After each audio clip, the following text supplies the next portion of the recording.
He has led the populous Horn of Africa nation for the last 18 years. His detractors say his autocratic style of leadership is a deterrent to a flourishing democracy. Yet, from turmoil and famine in the 1980s, Ethiopia's economy is today said to be the fastest growing in Africa. Diplomatic Perspectives this week is in Addis Ababa and speaks with Ethiopia's Prime Minister, Meles Zenawi.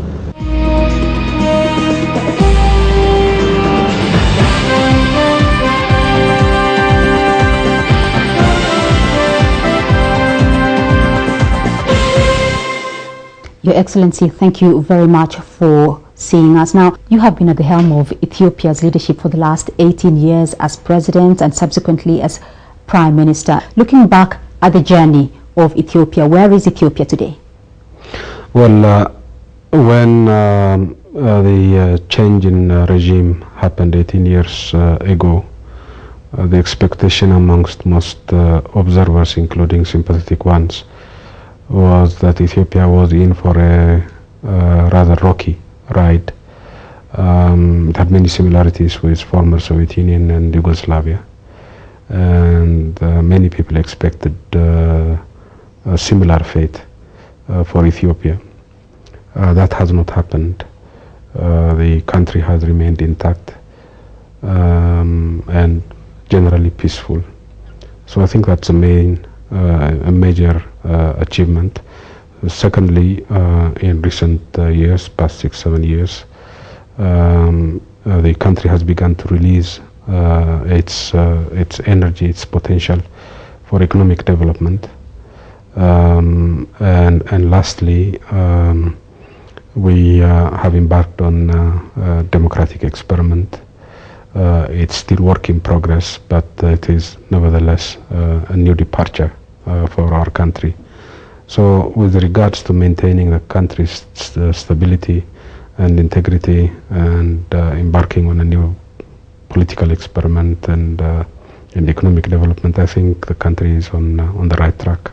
You took over leadership after a period of turmoil and famine, and up to today, when the world talks about Ethiopia, they talk about drought and famine. There are reports that up to 9 million Ethiopians may be at risk of starvation. Can you confirm this? What is the food security situation in your country? Well, we have to distinguish between shortage of food and famine. We have not had famine in the past 18 years, not because people have had enough,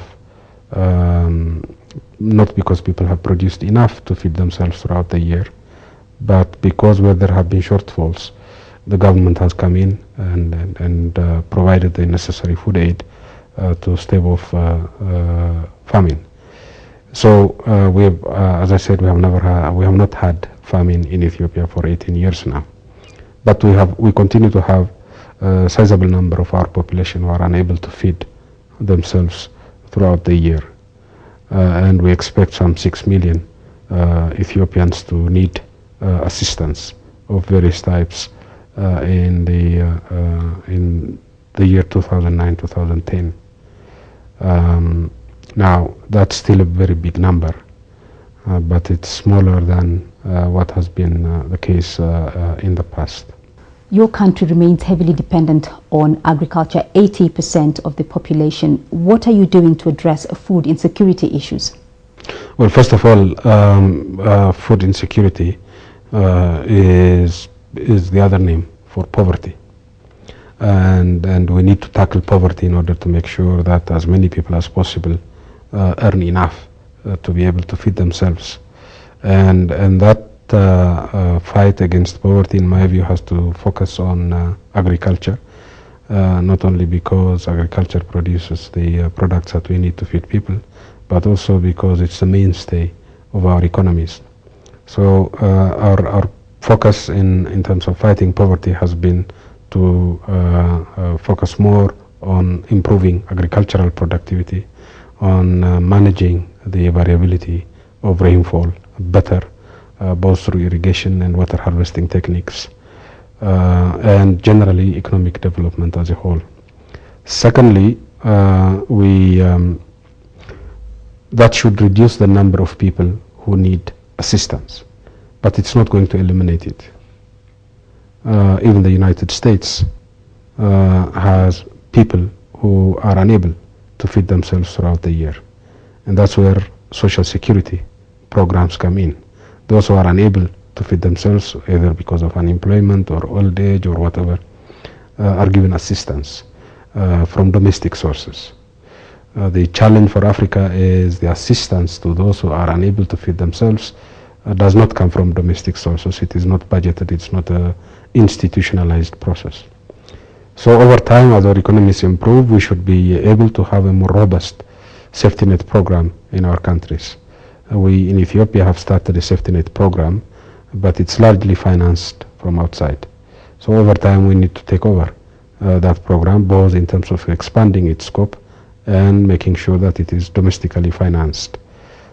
So I think the broad strategy is quite clear. We need to reduce the number of people who need assistance, and we need to provide institutionalized assistance to those who need such assistance. Ethiopia's economy is said to be one of the fastest growing non-oil producing economies in Africa. To what do you attribute this growth?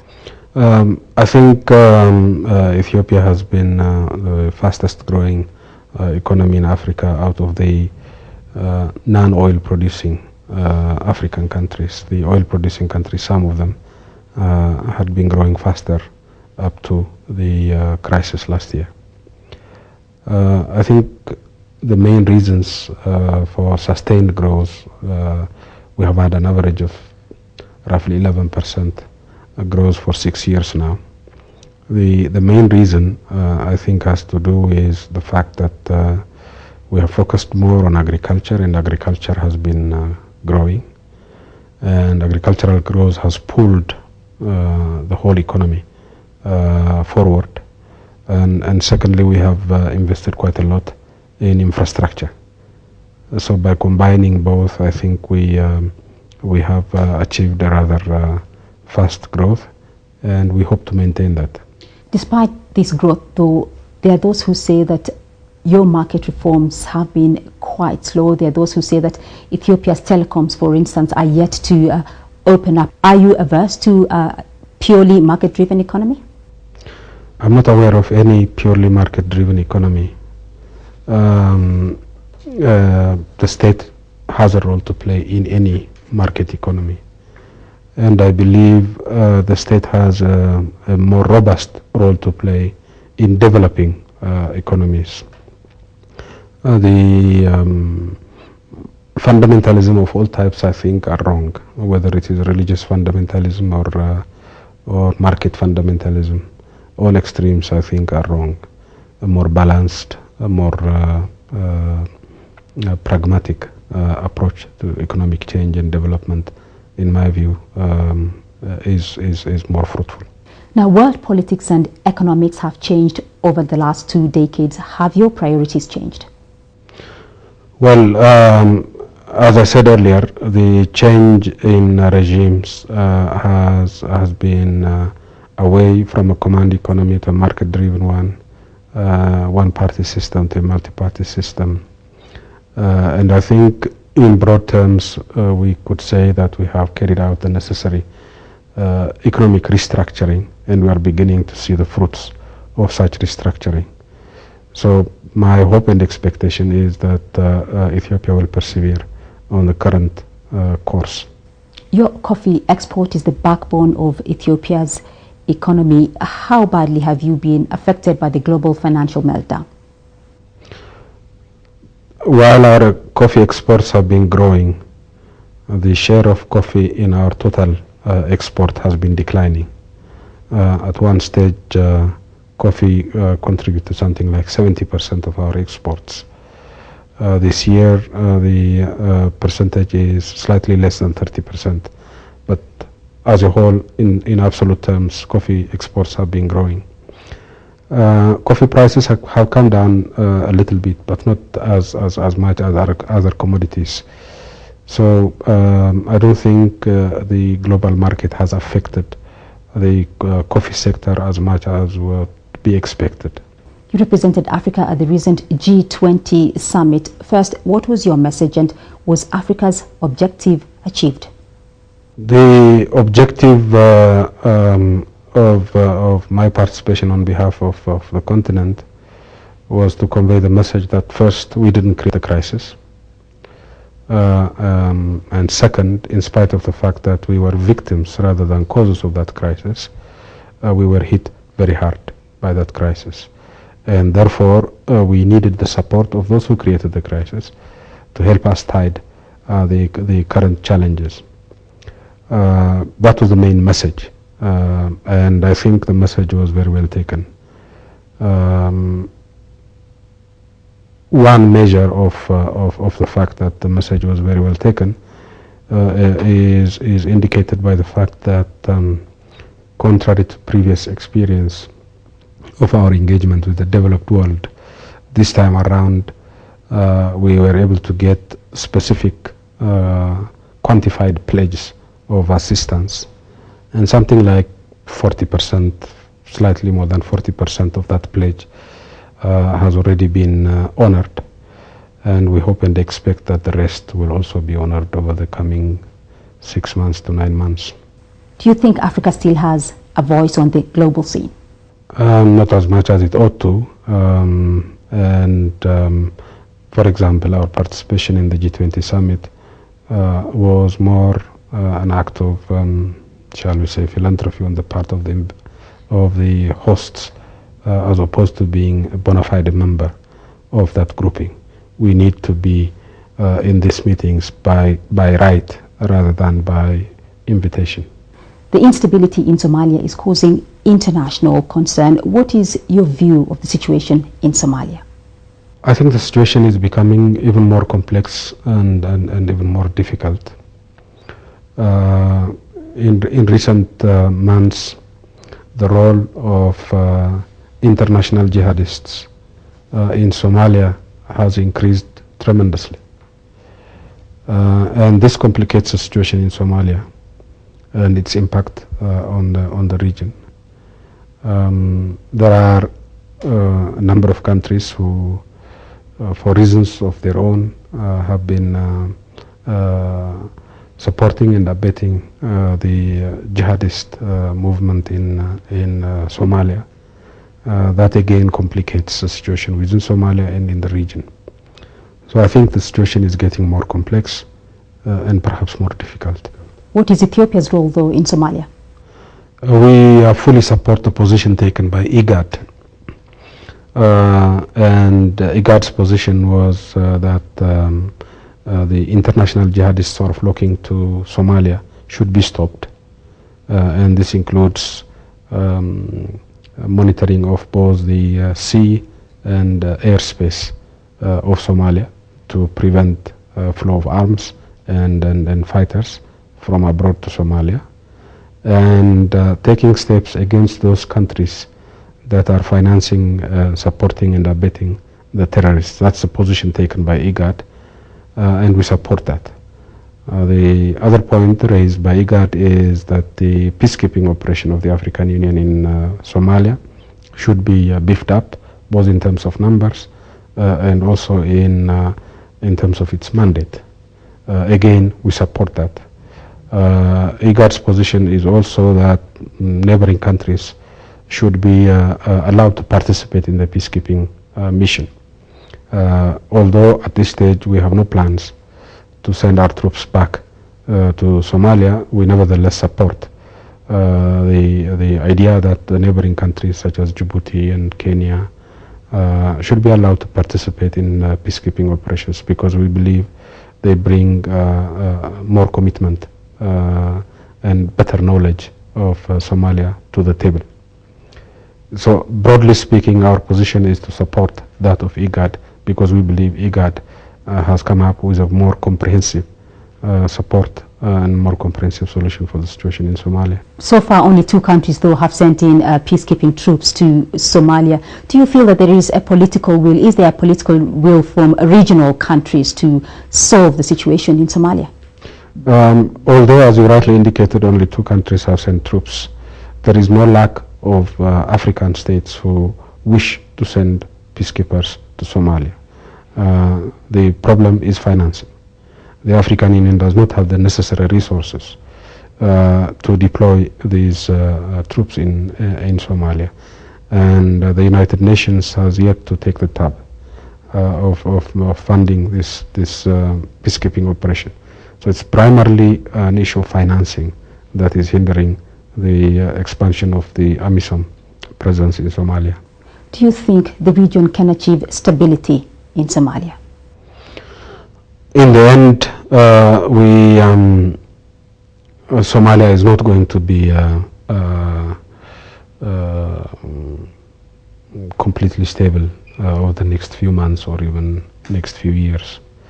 But the stability situation in Somalia could radically improve if two things were to happen at the same time. First, those jihadists who are flocking into Somalia and countries that support them need to be taken care of so that the Somalis can take care of their own problems by themselves. And secondly, more needs to be done to bring as many of the Somali factions and Somali clans together to bring stability to their country and resist the destabilizing impact of groups such as the Shabab, who are hell-bent on creating havoc both in Somalia and in the region with their quaint agenda of establishing a caliphate in the Horn of Africa. Ethiopia in 2006 sent in troops into Somalia. Was the objective of sending the troops into Somalia met? Yes, our objective was twofold. First, to prevent the Islamic Courts Union, which were then led by the hardcore jihadists of the Shabab, to prevent them from taking full control of Somalia and destabilizing Ethiopia and the region as a whole. And second, to convey to those Somali groups and constituencies who were riding on this horse of jihadism that this is not likely to be a profitable venture. I think we've done both, and that is why the moderate elements of the Islamic Courts Union have disembarked from that jihadist horse and have now become part of the solution. And I think that is why the jihadists have not yet taken full control of Somalia and are unlikely to do so anytime soon.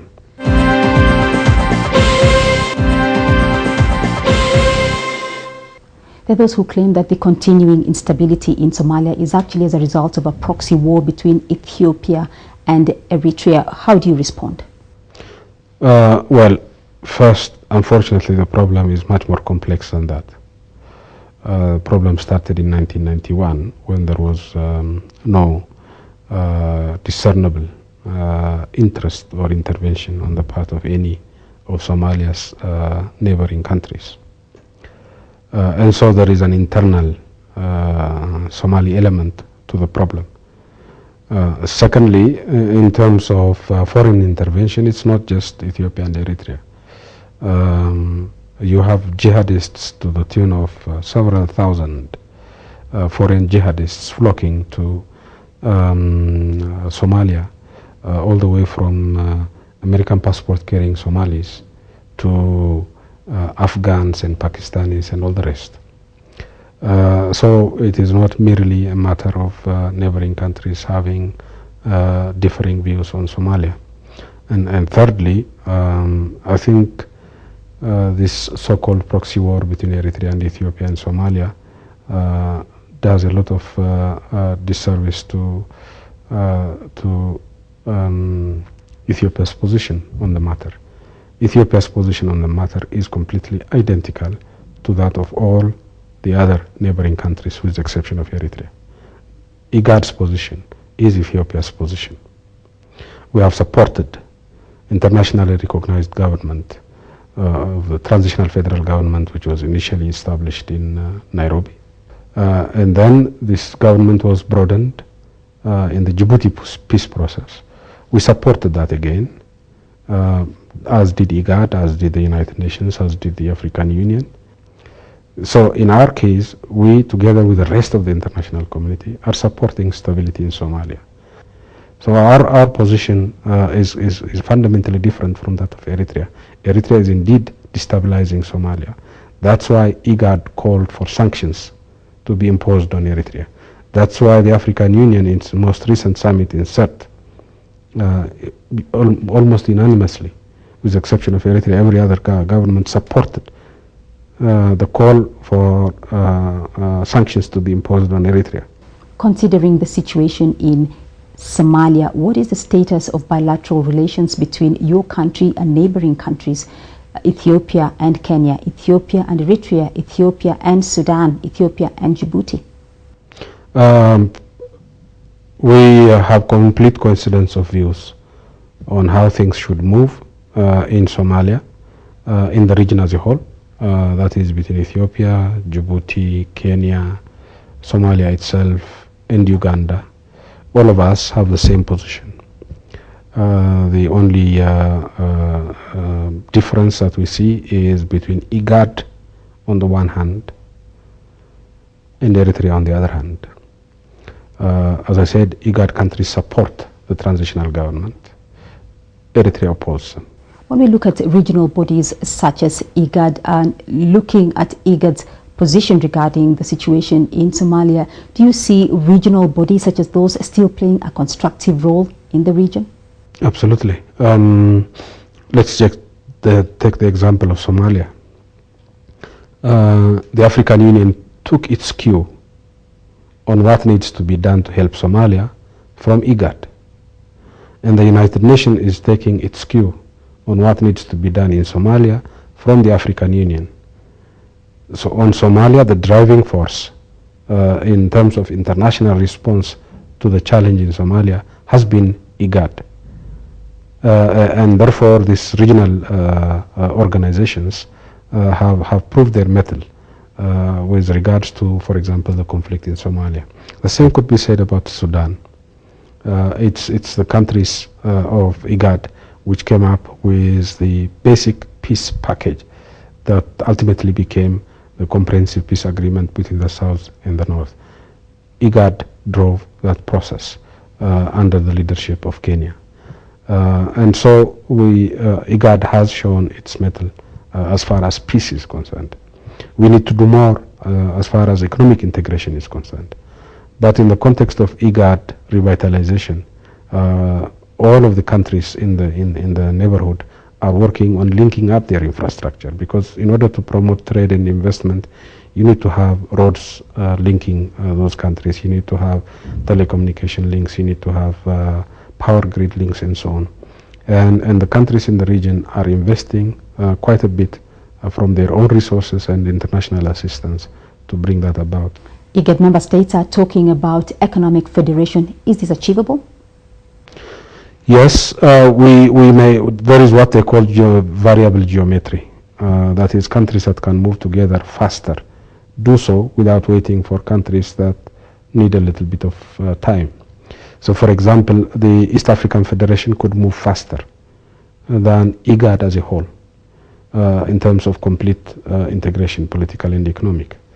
But there is no necessary conflict between the process of integration in the East Africa region, the East Africa Federation region, and IGAD as a whole. What would you like to see, though, happen to Somalia? What would be a message from Ethiopia on the Somali situation? Their internal disagreements have exposed them to all sorts of abuse by groups that have a destructive agenda both for Somalia and for the larger IGAD region, and that therefore they should close ranks and resist those who are trying to destabilize Somalia and through Somalia the whole of the IGAD region. I'd like to get your views on democracy across the continent. In the last year or so, several African countries have held elections. Kenya, South Africa, Ghana is hailed as a model of democracy across the continent. Your country will be holding an election next year. Do you see democracy across the continent progressing or regressing? I think democratization is a process, it's not an event. If it took the established democracies of today a century or more to complete their democratic process. It is likely that Africa will take its time, perhaps not a century, hopefully not a century, but it's a process and it's going to take its time. The key, in my view, in this regard is to build robust institutions as we go along the process of democratization. And to the extent that our institutions become more robust, to that extent we can say that the processes of democracy are taking hold in Africa. Perhaps not at the same pace in every country, but the direction is quite clear. The direction is in the direction of better and more democratic governance across the continent and the rivers. On domestic politics, Ethiopia is due to hold an election next year. What are your political priorities? The key point, as far as I'm concerned, is fighting poverty. We can only sustain democracy if we fight poverty successfully. We can only maintain peace if we can fight poverty successfully.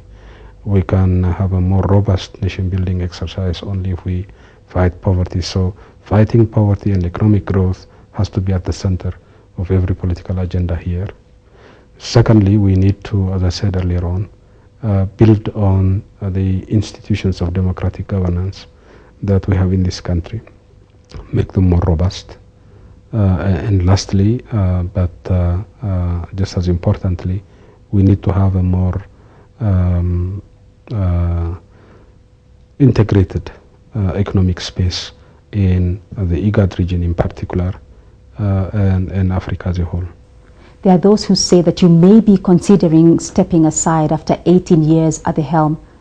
Can you confirm? This is something that the party is currently debating, and my expectation is that the party will pronounce itself on the matter over the coming 2 or 3 months.